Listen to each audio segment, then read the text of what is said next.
Southern California, AM 1220 KHTS. This is Fred Arnold with my friend Randy Salzer. Randy, it's a geek. Yes. Love the name, but you're not a geek, so I struggle with that every time I think of it. Oh, I am a geek. But you handle computer services, help people with, let's just say all about computers. Let's go deeper. Repair, maintenance. Tell me more about what you do. We do repair and maintenance, computer businesses, networking solutions, IT solutions, support solutions. We do some web design, social media, basically everything computers and more. Now, one of the things that I think is critical about knowing someone like Randy is the fact that your business is to do whatever is you're best at, and it's usually not hooking up your computers. It's usually not figuring out how to go online. I know there's a lot of plug and play, but sometimes you can spend hours trying to figure something out that you could do in 20, 30, 40 minutes or an hour. Sure. Yeah, definitely. You can. Experience does help. You don't have to spend a lot of time on technical support calls with somebody who's probably not going to help you. Yeah. So tell us about It's a Geek. ItssaGeek.com. We are your help desk on wheels. We're there for you to come out to your home and business, do your repairs, do some proactive maintenance. We also monitor systems 24/7, make sure you're up and running and you don't have any issues. We take pride in our integrity and our professionalism. So we come out on site, take care of business, and we're always there for you. You know, what makes you different, and I'll just throw this in, I know Randy from around town with the Chamber of Commerce, and one thing is he has a great reputation around town. And the only way you can have that great reputation is having great character and being a good person, doing what you say you're going to do. So that's part of your difference, isn't it? Yeah. We have really good integrity and professionalism. We're honest with people. We're not going to sell you something that you don't need. We're always doing a lot of training and events and expos and just making sure that we know all the latest and greatest of hardware and software, so we can give that to our customers.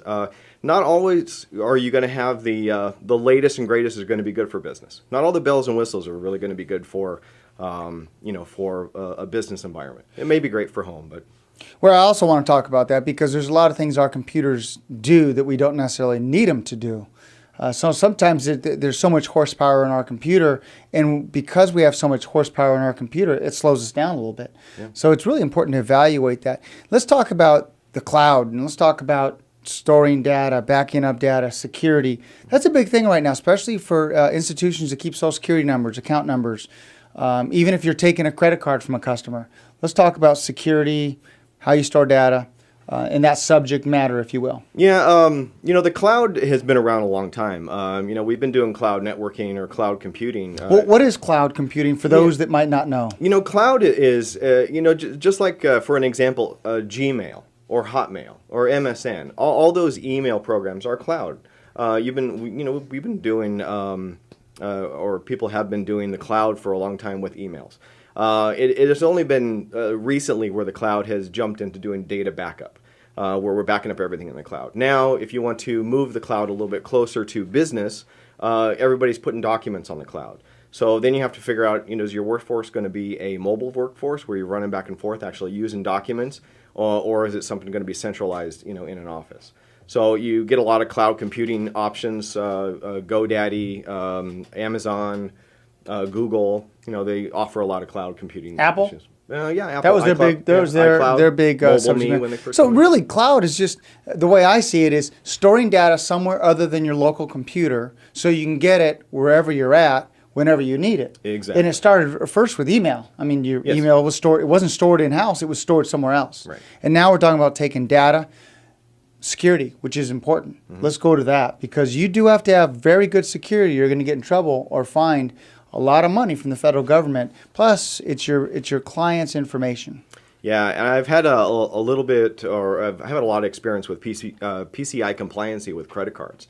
Most of your businesses out there have to be PCI compliant with your MasterCard and Visas. What is PCI compliant? It's a compliancy that allows your credit card not to be on the same network as your office computers. If you have a credit card system that actually dials out to accept credit cards for e-commerce or anything, then that has to be on a separate network. You can't even be on the same network. All the PCI compliances, basically what's happened is your credit card companies had said, okay, we're done.